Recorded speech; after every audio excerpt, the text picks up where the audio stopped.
ভাই গরুর দাম কত, একই সাথে গরুর দাঁত কয়টা? এই প্রশ্নটা কমনলি আমরা কোরবানির সময় শুনতে পাই। এটা সবচেয়ে বেশি জিজ্ঞাসা করা একটা প্রশ্নগুলোর মধ্যে একটা। তো এই টাইপের একটা ইডিয়ম গত বছর অর্থাৎ 25-26 সেশনে মেডিকেল ভর্তি পরীক্ষায় এসেছিল। তো এই ইডিয়মটা হচ্ছে ফ্রম দ্য হর্সেস মাউথ। তো এই ইডিয়মটার অ্যাকচুয়াল অর্থ হচ্ছে from an authentic source or from a trusted source. কোনো একটা বিশ্বস্ত সূত্র থেকে যখন আমরা কোনো খবর পাই তখন সেটাকে আমরা বলি I got the news from the horse's mouth. আমি এই তথ্যটা বা এই খবরটা আমি পেয়েছি একটা বিশ্বস্ত সূত্র থেকে। তো এই ইডিয়মটা কোথা থেকে আসলো সেই ব্যাকগ্রাউন্ড হিস্ট্রিটা আমরা একটু জেনে নিই। তো আগেকার দিনে ঘোড়া কেনা বেচার ক্ষেত্রে ইম্পর্টেন্ট একটা বিষয় ছিল ঘোড়ার স্বাস্থ্য এবং বয়স।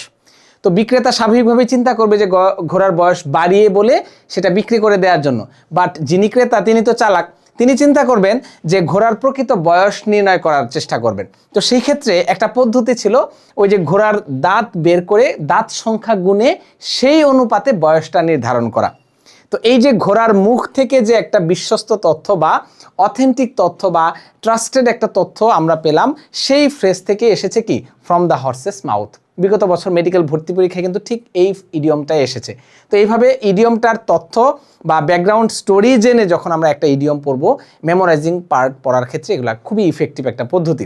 তো যেহেতু ঘোড়ার দাঁত দেখে ঘোড়ার বয়স নির্ণয় করা, তো বাংলাদেশের পার্সপেক্টিভে আমি একটু মজা করে এটা বলি যে বাংলাদেশের পার্সপেক্টিভে এই ইডিয়মটা অ্যাকচুয়ালি হবে কি ফ্রম দ্য কাউস মাউথ। তো অ্যাকচুয়ালি এটা না, এটার অ্যাকচুয়াল ইডিয়মটা এটাই, ফ্রম দ্য হর্সেস মাউথ, এবং এটা অর্থ হচ্ছে কি from an authentic source or from a trusted source, বা বিশ্বস্ত সূত্র থেকে কোনো খবর পাওয়াকে সেটাকে আমরা বলি ফ্রম দ্য হর্সেস মাউথ। তো এইভাবে আমরা ইডিয়মগুলো পড়ে পড়ে মনে রাখার চেষ্টা করব। আবারও দেখা হবে নতুন ভিডিওতে। আল্লাহ হাফেজ, আসসালামু আলাইকুম ওয়া রাহমাতুল্লাহি ওয়া বারাকাতুহু।